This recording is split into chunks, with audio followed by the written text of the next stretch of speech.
Morning ma'am. Good morning ma'am. Morning ma'am. Last class में मैंने कुछ होमवर्क दिया था।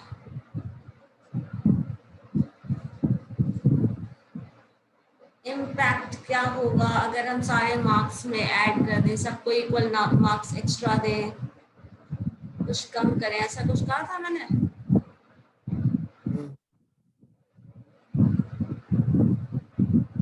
Tell me.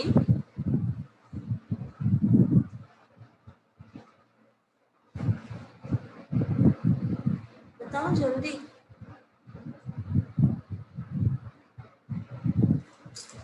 ऐसा सोचने के लिए कहा था ना सबको। सपोज मार्क्स सबको टीचर्स ने 5 मार्क्स एक्स्ट्रा दे दिया है अगर क्लास में, देन क्या इम्पैक्ट होगा उसका ओवरऑल परफॉर्मेंस पे, ऐसा पूछा था मैंने। बताइए। Good morning ma'am. Good morning. क्या मैम फिर से बोलेगा तो? Good morning last ma'am. Class में मैंने कहा था ना सोचने के लिए सोच के रखना और मुझे बताना नेक्स्ट क्लास में।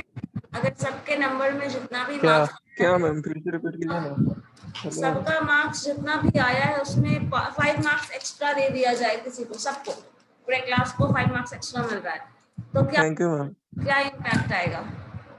No thank you. First of all answer. Ma'am अच्छा इम्पैक्ट है। अच्छा impact. Yes ma'am, positive overall में क्या आएगा। होगा। पॉजिटिव आएगा। मान लीजिए जिसको 0 आया उसको 5 नंबर भी मिल गया, क्या होगा? यही चीज तो हम पूछ रहे हैं। मैम बहुत बच्चे का वो हो जाएगा, मार्क्स अच्छा नहीं आएगा, खराब हो जाएगा। ऐसे में तो 0 मैं जिसका सबका आएगा। इक्वल मार्क्स थोड़ी आएगा कभी भी। सवाल तो यही है ना कि उसका एवरेज पे क्या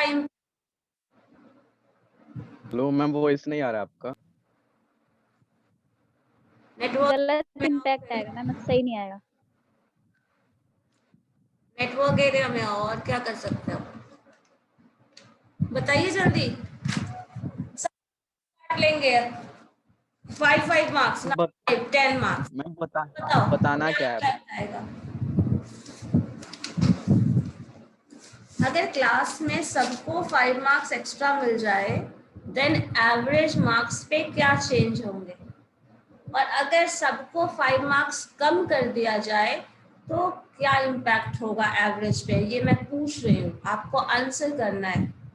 और ये मैंने सोचने के लिए लास्ट क्लास में कहा था।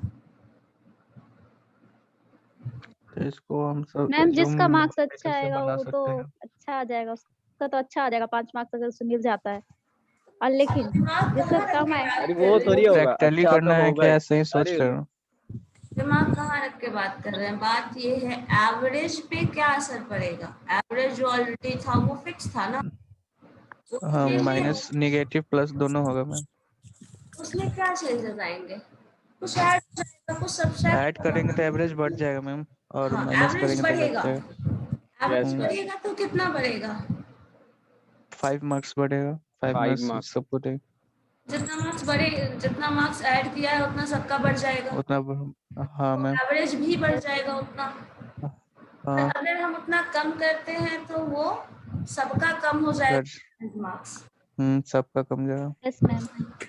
एग्जैक्टली यही इम्पैक्ट आएगा। अब देखो, कभी भी जब टर्म कुछ ऐड कर रहे हो, कुछ सब्सट्रैक्ट कर रहे हो, तो इस टर्म को एक वर्ड के साथ डिफाइन किया जाता है जो कि है चेंज ऑफ ओरिजिन। कुछ ऐड कर रहे हैं, जैसे मान लीजिए कुछ ऐड किया नंबर लाइन पे। अगर इसी चीज को रिप्रेजेंट करो, सपोज आपका क्लास का एवरेज मार्क्स जो है वो 60 है यहाँ पे, ठीक है, ये 60 है एवरेज मार्क्स आपके क्लास का। इस एवरेज मार्क्स में आपने 5 ऐड कर दिया, तो ये क्या हो जाएगा, यहाँ से शिफ्ट होकर यहाँ आ जाएगा। कितना हो जाएगा। Yes ma'am 65 5। 5 हो और जाएगा इसी फिर। तरह मान लो 5 मार्क्स मैंने सबका घटा दिया, देन क्या हो जाएगा, जो इम्पैक्ट होगा वो क्या होगा, 55। -5। कम हो जाएगा, घट जाएगा। कम हो जाएगा। एग्जैक्टली। Yes ma'am.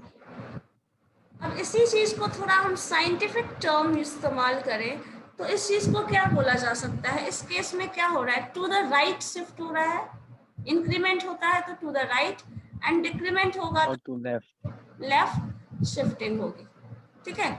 और यस मैम। Yes ma'am. इस शिफ्टमेंट को ना हम लोग चेंज ऑफ ओरिजिन बोलते हैं।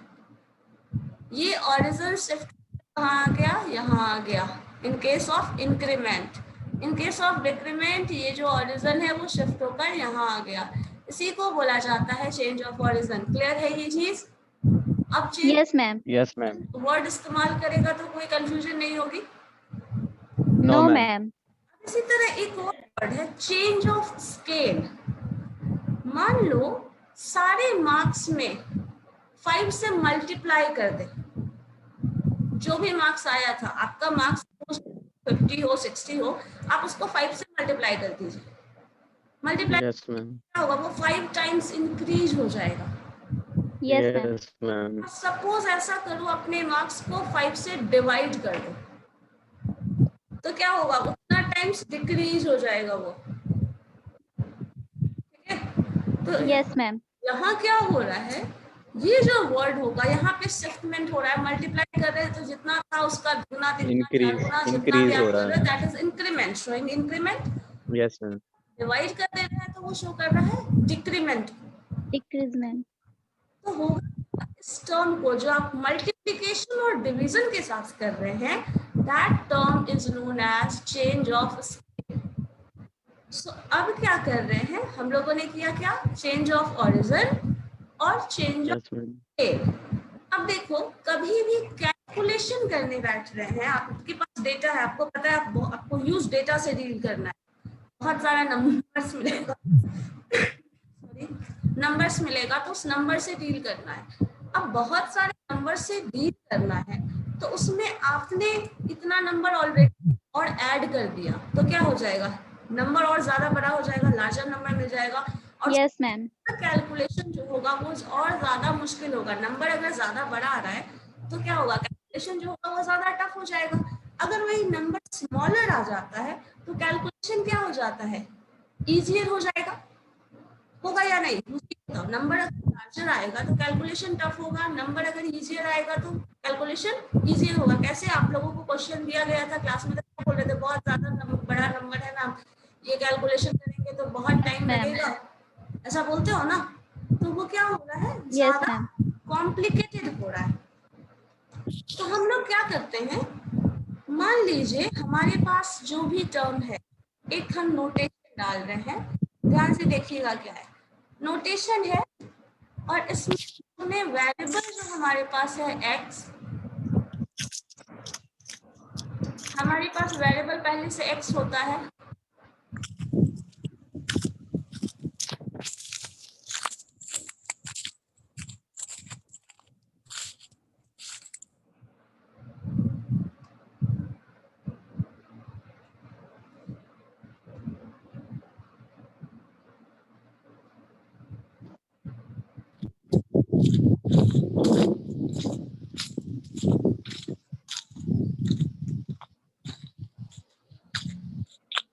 माइक बंद कर विश्वजीत।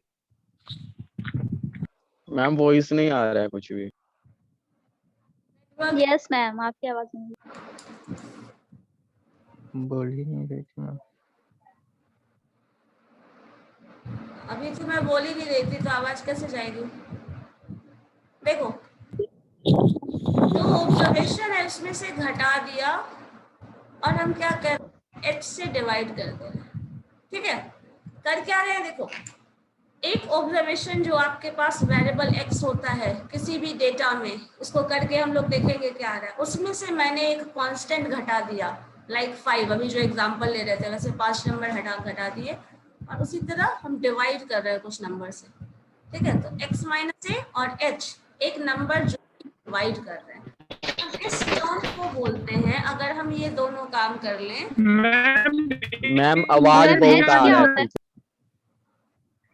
आवाज नहीं आ रही है मैम, मैम आवाज बहुत नीचे आ रहा है जो पीछे। आवाज आ रही है बहुत पीछे से, कोई कुछ भी नहीं। यस मैम, पंखे की आ यस रही है। मैम। हाँ, अरे पंखे विश्वजीत का इतना आवाज तो नहीं आता है। मैम दूसरा क्वेश्चन है। मैम आप आगे कंटिन्यू कराइए। सो दिस टर्म इस इज वजह नोन से एज म्यूट ही चेंज रखो, ऑफ बहुत हॉरिजन डिस्टर्ब एंड होता है स्केल। तुमसे। ठीक है, इसी चीज को हम एक डेटा के साथ करते हैं, देखो क्या इम्पैक्ट आता है। हमारे पास जो क्वेश्चन था हम लोगों ने ऑलरेडी बनाया हुआ है लास्ट क्लास में, उस क्वेश्चन को हम लोग सॉल्व करते हैं with the help of this formula. देखिए ये क्वेश्चन है ना हमारे पास, सपोज हमारे पास ये क्वेश्चन है, ठीक है, ये तो इस मार्क्स को टोटल जो कंटिन्यूअस डिस्ट्रीब्यूशन के फॉर्म में ये दिया हुआ है, इसको एक्स में, तो हमारे पास ये दोनों डेटा है, this is frequency and this is mid point. अब इसी डेटा को हम सॉल्व करेंगे जो हम लोगों ने मेथड अभी पढ़ा है उससे। ठीक है, सो फ्रीक्वेंसीज यहाँ से नोट कर लेते हैं, मिड पॉइंट नोट कर लेते हैं, फिर उसको सॉल्व करेंगे। मैम अभी जो हम लोगों ने पढ़ा है वो कौन सा मेथड के अंतर्गत आता है? मीन Assume mean कैलकुलेट करने का method. तरीका है, mean calculate. Assume mean method.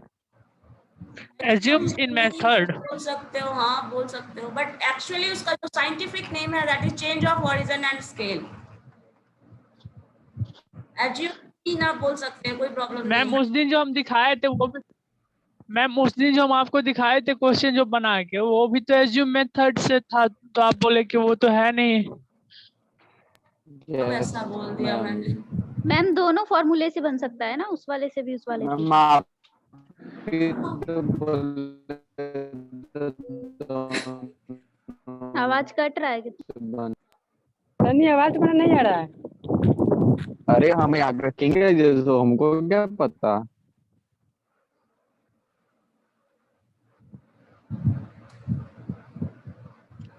Krishna एक बार फिर से दिखा दो अपना क्वेश्चन। देखो हमारे पास फ्रीक्वेंसी गिवन है, दैट फ्रीक्वेंसी इज 12, 18, 27, 12, 18, 27,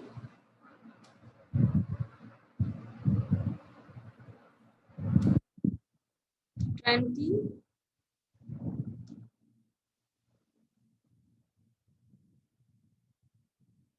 17 and 6।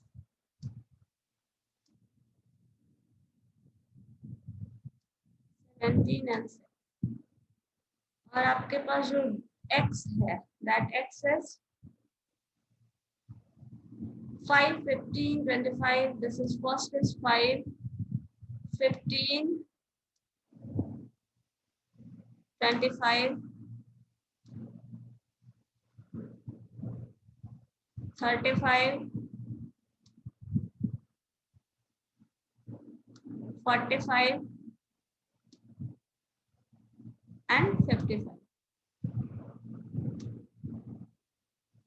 ठीक है, अब हम लोगों को करना क्या है, yes ma'am. Horizontal and scale. So हम लोग क्या कर रहे हैं, x माइनस 5 जो एग्जांपल में लिए थे वही कर दे रहे हैं, डिवीजन में 10 से डिवाइड कर दे रहे हैं। देखो क्या इम्पैक्ट आता है। जो टर्म है उससे 5 घटा दो, मतलब x में से 5 घटा देना है और 10 से डिवाइड कर देना। 5 घटाओगे 0 आएगा, 0 में 10 से डिवाइड करोगे तो 0 ही होगा। 15 में से 5 घटाओ, कितना होगा, 10, 15, so 10 डिवाइडेड बाई 10 कितना होगा, 1। 1 25 में से 5 घटा दीजिए, 20, 20 बाई 10, 2 35 माइनस 2 आएगा मैम। हाँ बोलिए। 3 ma'am. So similarly 3, 45 ma'am hello ma'am, एक मिनट मेरा क्वेश्चन देख लीजिएगा मैम एक बार। 4 मैम, 5। 4, 5। हाँ बोलो क्या हुआ, क्या क्वेश्चन दिखाना है।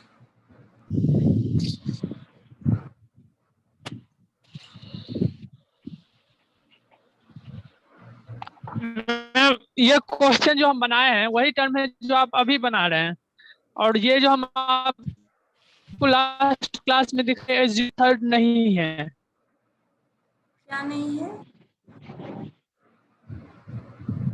मीन मेथड नहीं है। मैम ये क्वेश्चन है जो लास्ट क्लास को दिखे। वो अज्यूम मेथड ही है। हाँ, तो मैंने इसमें क्या कह दिया आपको? पहले तो मुझे वो क्लियर दिख नहीं रहा क्वेश्चन। मैम इससे भी क्लियर दिखेगा। व्हाट्सएप पे शेयर अरे मैम के व्हाट्सएप पे भेज दो, तो मैम के व्हाट्सएप पे भेज दो। व्हाट्सएप कर दो। ये क्या निकल रहा है? 27 क्या निकल रहा है? F into D,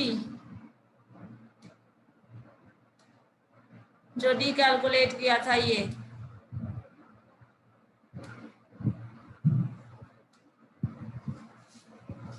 So 7 into 2। यहाँ पे ये भी यहाँ पे ये भी लिखना होगा ना कि एज्यूम क्या किए हैं। ए बराबर यहाँ 5 यहाँ पे assume क्या यहाँ लिखा हुआ नहीं है? यहाँ देखो लिखा हुआ नहीं है। मैम नहीं साफ दिखाई दे रहा है। और यार हल्का समझ जाओ। नोटपैड का दिखाई देगा तो ना समझ जाएंगे। नोटपैड का इस्तेमाल करके दिखाई हमको कैसे देता है? अरे शांति रखो भाई, शांति रखो सब। देखो ऑनलाइन में तो सब सपोर्ट करेगा तो और जल्दी फास्ट पढ़ाई होगा, सपोर्ट नहीं करेगा तो नहीं। सपोर्ट नहीं कर रहा है। सपोर्ट कर रहे हैं। सपोर्ट हो रहा है। चुप हो जा भाई।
जो मीन आएगा that is what x bar is equal to a plus summation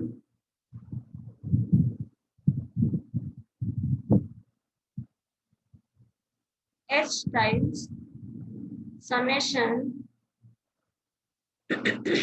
f d divided by n।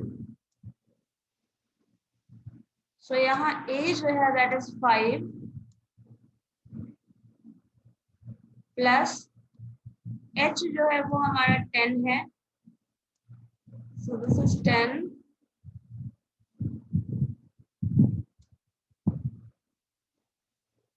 into summation FIDI that is 230. So multiplication sign, this is 230.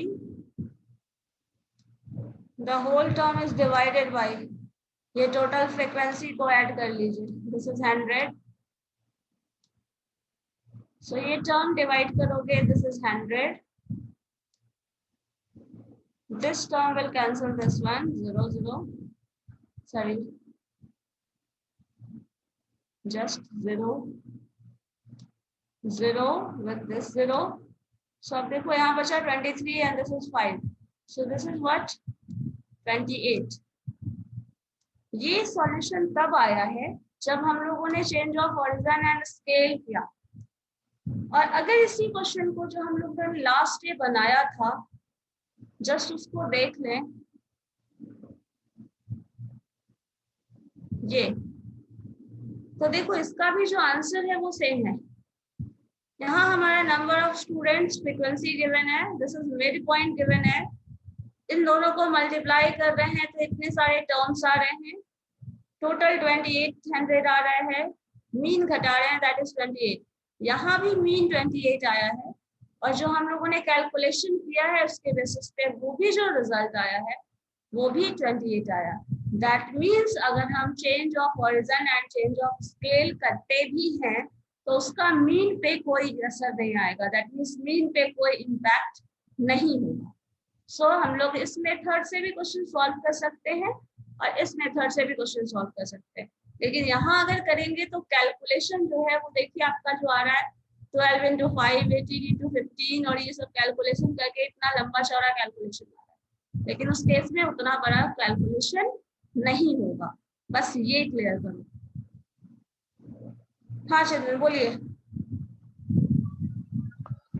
Ma'am इस जो बनाए हैं अभी 10 वो क्या है?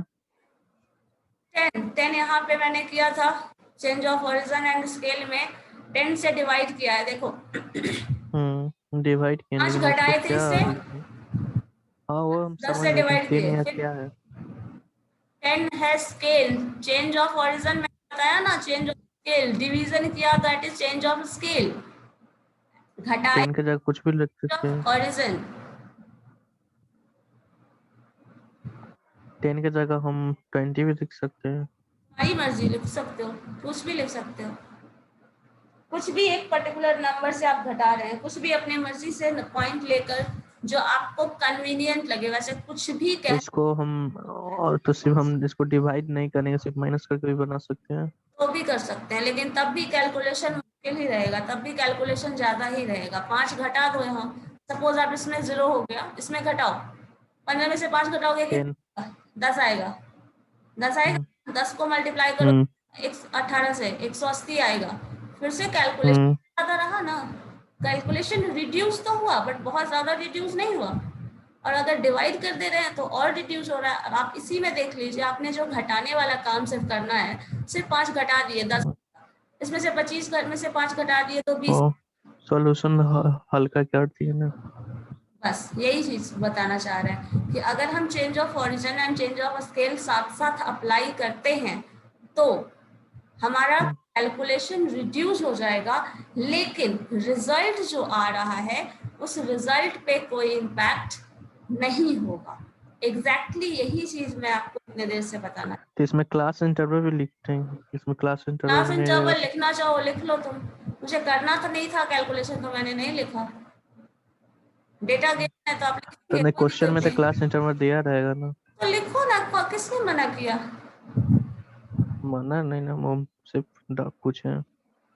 लिख सकते हो, नहीं लिखोगे तब भी कोई दिक्कत नहीं है, लेकिन क्वेश्चन लिख दीजिए, कोई दिक्कत क्वेश्चन में तो रहेगा ही तो लिख लीजिएगा, लिख ही लीजिएगा, आपके लिए दिक्कत लग रहा है बट वो हमारा दिक्कत नहीं ना, जरूरत नहीं है। अगर आप एक्स में उसको ट्रांसफॉर्म कर दे रहे हैं तो आपको सिर्फ इतना ही करना है, जो हमारा कैलकुलेशन पोर्शन है, जो हमारा इंफॉर्मेशन बेस्ड क्वेश्चन, हम लोग देखते क्या है पूरे डेटा में हमारा सारा हमारे पास क्या इंफॉर्मेशन है और किस इंफॉर्मेशन को हमको ट्रांसफॉर्म करना है, किसका यूज करना है, सारे इंफॉर्मेशन को हम लिख के एक्युमुलेट करके डायरी में मेंटेन रखें, वो हमारा काम नहीं है। हमारा काम सिर्फ है वो इंफॉर्मेशन को कलेक्ट करना जो हमारे लिए यूज, अगर ये हमारे आपको लगता है तो आप रख सकते हैं, नहीं है यूजफुल रिमूव कर दीजिए।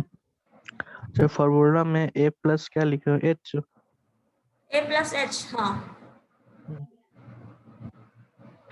मैंने बताया था ना, d जो टर्म है that d is equal to x minus a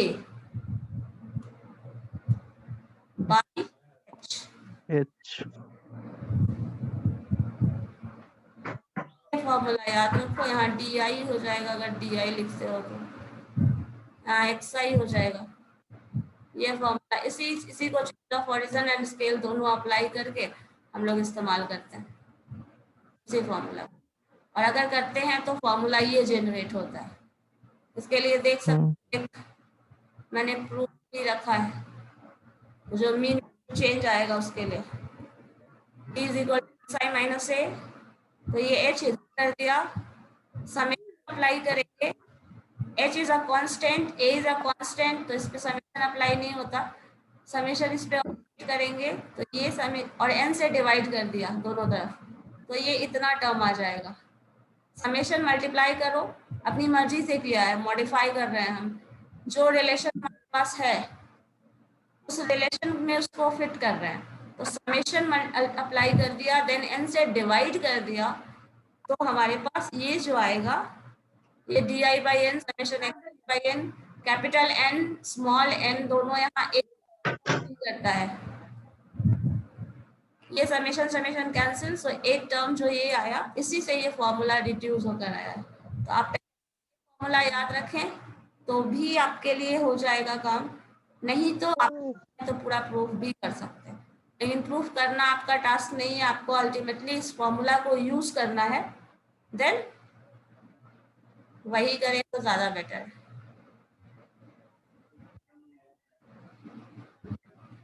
ठीक है, सो ये टर्म आप सॉल्व कर सकते हैं, लेकिन इससे फॉर्मूला वही है। अब आपने ये h वाला टर्म मुझे नहीं पता, बट ये दोनों टर्म हो रहा है जिससे कैलकुलेशन रिडक्शन हो रहा है बस।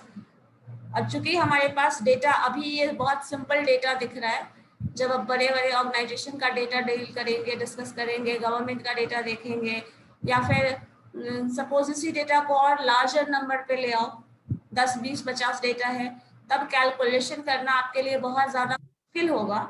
इन दैट केस आप इस मेथड को अगर अप्लाई करते हैं तो आपके लिए कम टाइम में ज्यादा इफिशिएंट रिजल्ट लाने का ऑप्शन है आपके पास, और अगर ये नहीं करते तो आपका टाइम ज्यादा लगने वाला है, बस इतना है।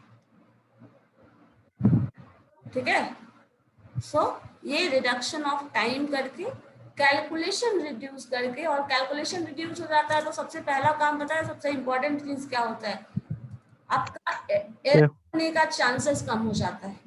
यहाँ पे क्या इतना 1 2 3 4 5 मिल गया, एरर के चांसेस अपने आप कम हो गए। कैलकुलेशन आप जो कर रहे हैं यहाँ पे रिजल्ट जो आएगा वो जल्दी आ जाएगा और आसानी से जाएगा, और यही एक रीजन है जिसकी वजह से हम लोग इसको यूज करते हैं। और इतना करने के बाद भी रिजल्ट पे चूंकि कोई इम्पैक्ट तो आ नहीं रहा, जब रिजल्ट पे कोई इम्पैक्ट नहीं आ रहा है तो हमारे लिए ये करना हमेशा एक बेटर ऑप्शन होता है। मान लो जब आप कंपनी में जॉब वॉब करने लगते हो तो क्या करोगे, इतना लंबा चौड़ा डेटा, एक एक नंबर, एक एक मल्टीप्लिकेशन, ये करोगे इफेक्ट, तो क्या करोगे, बेवकूफ़ी वाली बात हो जाती है। उतना कैलकुलेटिव काम हम क्यों करेंगे, उतना टाइम क्यों देंगे, और कभी कभी time is more important than जो आप डिसीजन लेने वाले हैं। कोई इफिशिएंट डिसीजन ही लेना है आपको, लेकिन आप टाइम उसमें बहुत ज़्यादा दे दें तो वो रिजल्ट जितना इफिशिएंट होगा भी उसकी इफिशिएंसी कहीं ना कहीं कम हो जाएगी, बिकॉज आपने इतना टाइम वेस्ट कर दिया उस रिजल्ट तक पहुंचने में। कभी कभी हमारे पास टाइम नहीं होता बट कैलकुलेशन बहुत होता है और हमें उस डिसीजन तक पहुंचना होता है, तो इन दैट केस वो रिडक्शन हो सकता है।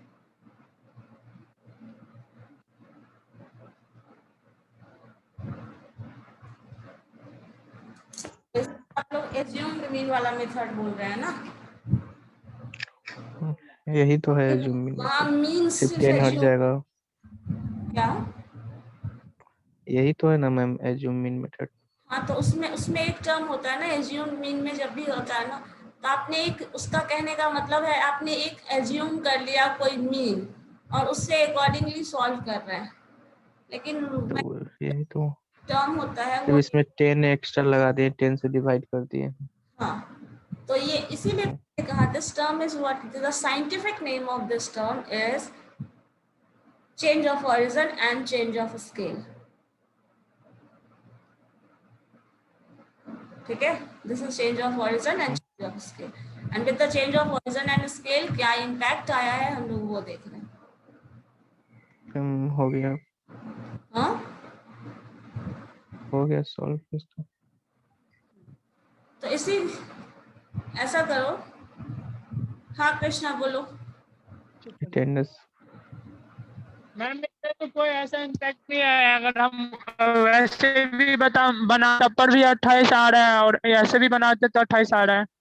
हाँ, उससे थोड़ा जो वहाँ टफ पे रहता है, 10 माने वो मान थोड़ा के टफ नहीं। कैलकुलेशन इजी हो गया ना, करके देखो ना इसको, नंबर कितना छोटा हो, हाँ कल 0 1 2 3 4 5 ऐसा आ रहा है।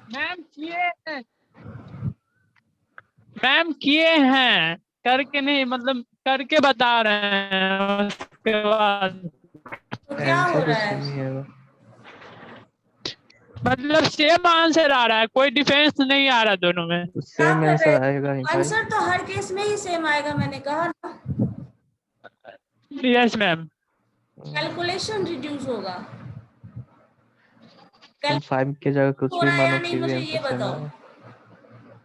Yes ma'am. कैलकुलेशन रिड्यूस हो रहा है।